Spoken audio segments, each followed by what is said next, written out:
ನಮಸ್ಕಾರ ವೀಕ್ಷಕರೇ, ಲೇಯರ್ ಆಗಿರ್ತಕ್ಕಂತಹ ಕೇರಳ ಪರೋಟ ಯಾರಿಗಿಷ್ಟ ಇಲ್ಲ ಹೇಳಿ. ಪ್ರತಿಯೊಬ್ಬರು ಇಷ್ಟಪಟ್ಟು ತಿನ್ನುವಂತಹ ಪರೋಟ ಇದು.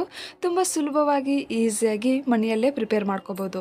ಕೆಲವೊಂದು ಸಿಂಪಲ್ ಟಿಪ್ಸನ್ನು ಫಾಲೋ ಮಾಡಿದ್ರೆ ಸಾಕು, ಈಸಿಯಾಗಿ ಪರ್ಫೆಕ್ಟಾಗಿ ಕೇರಳ ಪರೋಟವನ್ನು ಮನೆಯಲ್ಲೇ ಪ್ರಿಪೇರ್ ಮಾಡ್ಕೋಬೋದು. ಸೊ ಬನ್ನಿ ಇವಾಗ ಕೇರಳ ಪರೋಟವನ್ನು ಹೇಗೆ ಪ್ರಿಪೇರ್ ಮಾಡ್ಕೊಳ್ಳೋದು ಅಂತ ನೋಡೋಣ. ಮೊದಲಿಗೆ ಹಿಟ್ಟನ್ನು ಮಿಕ್ಸ್ ಮಾಡ್ಕೊಳ್ಳೋದಕ್ಕೆ ಒಂದು ಪಾತ್ರೆ ತಗೊಂಡು ಅದರಲ್ಲಿ 1 ಕಪ್ ಆಗುವಷ್ಟು ಮೈದಾ ಹಿಟ್ಟನ್ನು ಸೇರಿಸಬೇಕು. ನಂತರ 2 ಟೀ ಸ್ಪೂನ್ ಆಗುವಷ್ಟು ರವೆ, 1 ಟೀ ಸ್ಪೂನ್ ಆಗುವಷ್ಟು ಸಕ್ಕರೆ, ಹಾಗೆ ರುಚಿಗೆ ತಕ್ಕಷ್ಟು ಉಪ್ಪನ್ನು ಸೇರಿಸಿ ಒಮ್ಮೆ ಇದನ್ನು ಡ್ರೈ ಮಿಕ್ಸ್ ಮಾಡ್ಕೋಬೇಕಾಗತ್ತೆ. ಈ ಎಲ್ಲ ಇಂಗ್ರೀಡಿಯೆಂಟ್ಸ್ ಮಿಕ್ಸ್ ಆಗೋ ಥರ ಈ ಥರ ಚೆನ್ನಾಗಿ ಮಿಕ್ಸ್ ಮಾಡ್ಕೊಂಡಿದ್ದಾದ್ಮೇಲೆ ಸ್ವಲ್ಪ ನೀರನ್ನು ಸೇರಿಸ್ತಾ ಹಿಟ್ಟನ್ನು ಚೆನ್ನಾಗಿ ಮಿಕ್ಸ್ ಮಾಡ್ಕೋಬೇಕಾಗತ್ತೆ. ನೋಡಿ, ಒಂದೇ ಸಮನೆ ಜಾಸ್ತಿ ನೀರನ್ನು ಸೇರಿಸಬಾರ್ದು. ಸ್ವಲ್ಪ ನೀರನ್ನು ಸೇರಿಸ್ತಾ ಹಿಟ್ಟನ್ನು ಚಪಾತಿ ಹಿಟ್ಟಿಗಿಂತ ಮೆತ್ತಗೆ ಮಿಕ್ಸ್ ಮಾಡ್ಕೋಬೇಕು.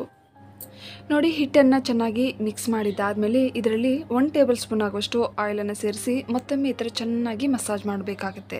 ಸೊ ಈ ಥರ ಮಾಡೋದ್ರಿಂದ ಕೇರಳ ಪರೋಟ ತುಂಬ ಸಾಫ್ಟಾಗಿ ಪದರವಾಗಿ ಬರುತ್ತೆ. ನೋಡಿ, ಹಿಟ್ಟನ್ನೋದು ನೋಡಿ ಈ ಥರ ಚಪಾತಿ ಹಿಟ್ಟಿಗಿಂತ ಮೆತ್ತಗೆ ಮಿಕ್ಸ್ ಮಾಡ್ಕೊಂಡಿದ್ದಾದಮೇಲೆ 2 ಕೈಯಿಂದ ಈ ಥರ ರೋಲ್ ಮಾಡಿಕೊಂಡು ನಮಗೆ ಪರೋಟ ಯಾವ ಸೈಜಲ್ಲಿ ಬೇಕೋ ಆ ಸೈಜಲ್ಲಿ ಸಣ್ಣ ಬಾಲ್ಗಳಾಗಿ ಮಾಡ್ಕೋಬೇಕಾಗುತ್ತೆ. ಸೊ ನಾನು ತಗೊಂಡಿರ್ತಕ್ಕಂಥ ಹಿಟ್ಟಿನಿಂದ 4 ಬಾಲ್ಸ್ ಅಷ್ಟು ಆಗ್ತಾಯಿದೆ ಅಂದರೆ ಇದರಿಂದ 4 ಪರೋಟ ಮಾಡ್ಕೋಬೋದು. ಈಗ ಒಂದು ಕಾಟನ್ ಬಟ್ಟೆಯನ್ನು ತೇವ ಮಾಡ್ಕೊಂಡಾದರೂ ಹಾಕ್ಬೋದು, ಇಲ್ಲಾಂತಂದರೆ ಒಂದು ಲಿಡ್ ಇಟ್ಟು ಕ್ಲೋಸ್ ಮಾಡಿ ಅರ್ಧ ಗಂಟೆ ಬಿಟ್ಟು ನೋಡಿ, ಅರ್ಧ ಗಂಟೆ ಆದಮೇಲೆ ಇವು ಚೆನ್ನಾಗಿ ನೆಂದಿದೆ. ಸೊ ಈಗ ಸ್ವಲ್ಪ ಡ್ರೈ ಹಿಟ್ಟನ್ನು ತಗೊಂಡು ತೆಳುವಾಗಿ ಲಟ್ಸ್ಬೇಕಾಗತ್ತೆ. ಸೊ ಎಷ್ಟು ಸಾಧ್ಯ ಆದರೆ ಅಷ್ಟು ತೆಳುವಾಗಿ ಲಟ್ಸ್ಕೋಬೇಕು.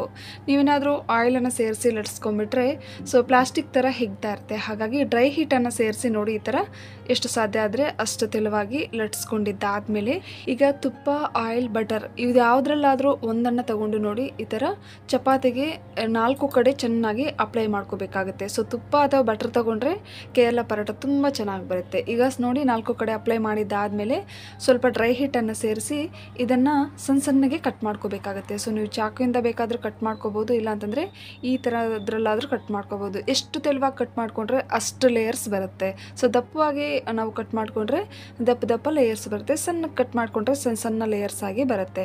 ಈಗ ಒಂದು ಕಡೆಯಿಂದ ನೋಡಿ ಈ ಥರ ಫೋಲ್ಡ್ ಮಾಡ್ಕೋಬೇಕಾಗುತ್ತೆ. ಸೊ ಒಂದರ ಮೇಲೆ ಒಂದನ್ನು ಸೇರಿಸ್ತಾ ಈ ಥರ ಚೆನ್ನಾಗಿ ಫೋಲ್ಡ್ ಮಾಡ್ಕೋಬೇಕು. ಈ ಥರ ಫೋಲ್ಡ್ ಮಾಡ್ಕೊಂಡಿದ್ದಾದಮೇಲೆ ನೋಡಿ ಇದನ್ನು ಹೀಗೆ ಮಡ್ಚ್ಕೋಬೇಕಾಗತ್ತೆ. ನೋಡಿ, ಒಂದು ಸುತ್ತು ಈ ಥರ ಹಾಕ್ಬಿಟ್ಟು ಸೊ ಉಳಿದಿರುವಂಥದ್ದನ್ನು ಮಧ್ಯದಲ್ಲಿ ಈ ಥರ ಸೇರಿಸ್ಬೇಕು. ಸೊ ಇಷ್ಟೇ, ತುಂಬ ಸಿಂಪಲ್ಲು.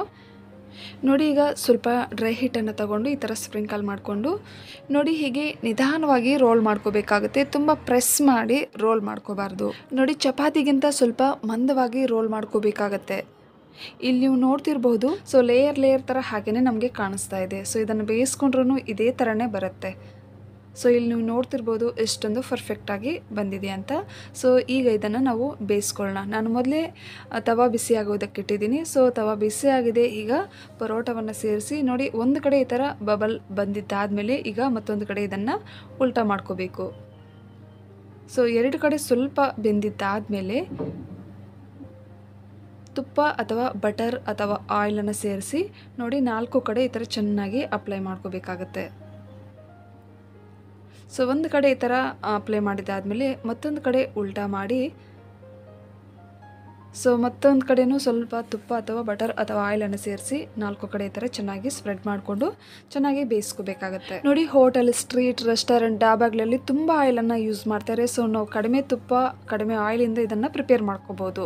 ಇಲ್ಲಿ ನೀವು ನೋಡ್ತಿರ್ಬೋದು ಲೇಯರ್ ಆಗಿ ಎಷ್ಟೊಂದು ಪರ್ಫೆಕ್ಟಾಗಿ ಬಂದಿದೆ ಅಂತ. ಸೊ ನಾನು ಎಲ್ಲ ಪರೋಟವನ್ನು ಪ್ರಿಪೇರ್ ಮಾಡ್ಕೊಂಡಿಟ್ಟಿದ್ದೀನಿ. ಇವು ಸ್ವಲ್ಪ ಬಿಸಿ ಇರುವಾಗಲೇ ನೋಡಿ ಈ ಥರ ಬಡಿಬೇಕು. ಈ ಥರ ಬಡಿಯೋದ್ರಿಂದ ಎಲ್ಲ ಪದರಗಳು ಓಪನ್ ಆಗುತ್ತೆ. ಸೊ ನೋಡ್ತಿರ್ಬೋದು ಎಷ್ಟೊಂದು ಪರ್ಫೆಕ್ಟಾಗಿ ಕೇರಳ ಪರೋಟ ಬಂದಿದೆ ಅಂತ. ಸೊ ಇದನ್ನ ವೆಜ್, ನಾನ್ ವೆಜ್ ಗ್ರೇವಿಯೊಂದಿಗೆ ಸರ್ವ್ ಮಾಡ್ಕೋಬಹುದು. ಸೊ ಖಂಡಿತ ನೀವು ಕೂಡ ಟ್ರೈ ಮಾಡಿ, 100% ಪರ್ಫೆಕ್ಟ್ ಆಗಿ ಬರುತ್ತೆ. ಸೊ ನೀವೇನಾದರೂ ಈ ಪರೋಟವನ್ನು ಟ್ರೈ ಮಾಡಿದ್ರೆ ಸೊ ಖಂಡಿತ ಕಾಮೆಂಟ್ ಮಾಡಿ ಹೇಗೆ ಬಂದಿತ್ತು ಅಂತ. ಈ ವಿಡಿಯೋ ಇಷ್ಟ ಆದರೆ ಪ್ಲೀಸ್ ಲೈಕ್ ಮಾಡಿ, ಶೇರ್ ಮಾಡಿ, ಸಬ್ಸ್ಕ್ರೈಬ್ ಮಾಡಿ, ಸಪೋರ್ಟ್ ಮಾಡಿ ಫ್ರೆಂಡ್ಸ್. ಮುಂದಿನ ವಿಡಿಯೋದಲ್ಲಿ ಭೇಟಿಯಾಗೋಣ. ವಿಡಿಯೋ ವೀಕ್ಷಿಸಿದ್ದಕ್ಕಾಗಿ ಧನ್ಯವಾದಗಳು.